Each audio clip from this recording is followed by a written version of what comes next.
Video pertama, ini adalah challenge menghasilkan 100 video untuk mempromosikan jenama Syurga Firdaus.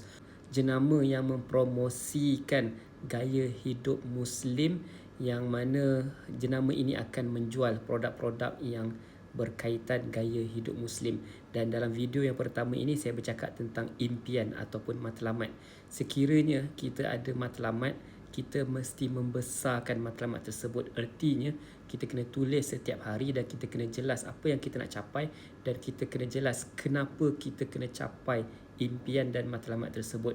Dan realitinya dalam kehidupan kita mesti akan ada cabaran di sepanjang perjalanan nak capai matlamat itu.